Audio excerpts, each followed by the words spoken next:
Assalamualaikum warahmatullahi wabarakatuh. Perkenalkan, nama saya Nadia Safitri, NIM 1909124365, jurusan Ilmu Hukum Fakultas Hukum.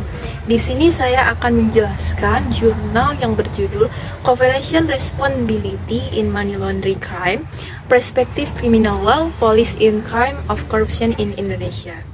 Tanggung jawab perusahaan dalam tindak pidana pencucian uang atau perspektif kebijakan hukum pidana dalam tindak pidana korupsi di Indonesia.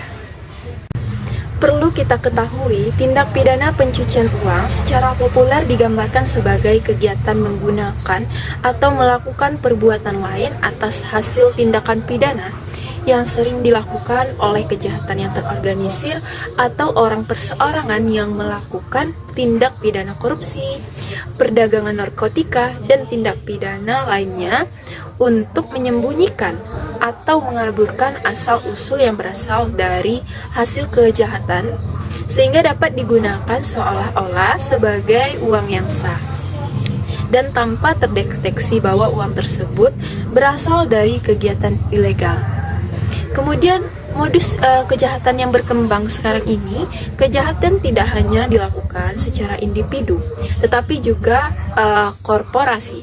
Namun pada masalahnya kali ini yaitu KUHP saat ini tidak mengatur pertanggungjawaban pidana korporasi dalam arti tidak mengetahui korporasi sebagai subjek tindak pidana. Oleh karena itu, kebijakan perumusan tentang korporasi khusus pertanggungjawaban pidana dalam hal ini tentang tindak pidana pencucian uang ini adalah apa yang mendorong lahirnya Undang-Undang Nomor 8 Tahun 2010 tentang pencegahan dan pemberantasan tindak pidana pencucian uang. Pertanggungjawaban pidana korporasi di Indonesia tidak diketahui secara umum pidana atau tidak terdapat dalam KUHP.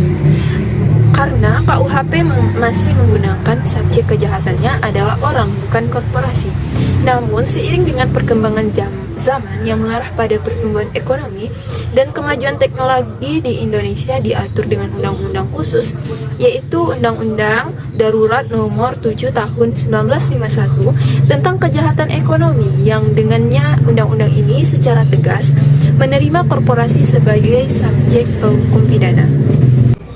Dapat kita simpulkan bahwa kebijakan hukum pidana dalam memerintahkan pertanggungjawaban korporasi atas tindak pidana pencucian uang telah diatur dalam Undang-Undang Pencucian Uang. Undang-Undang Tindak Pidana Pencucian Uang memang telah menerima korporasi sebagai subjek hukum pidana. Ada 3 bentuk sistem pertanggungjawaban pidana. Yang pertama, korporasi itu yang bertindak sebagai pelaku, di mana korporasi itu sendiri yang memikul tanggung jawab pidana. Dan yang kedua, korporasi sebagai pelaku dan pengendalian korporasi atau corporation management bertanggung jawab secara pidana. Dan yang ketiga yaitu korporasi bersama-sama dengan personel pengendalian korporasi sebagai pelaku dan keduanya memikul tanggung jawab pidana. Ketika pengurusan perseroan bertindak sebagai pelaku pidana, maka beban pertanggungjawaban pidana hanya dibebankan kepada pengurus perseroan saja. Baiklah, hanya itu yang dapat saya sampaikan. Lebih dan kurang saya mohon maaf. Saya akhiri dengan wabillahi taufiq wal hidayah. Wassalamualaikum warahmatullahi wabarakatuh.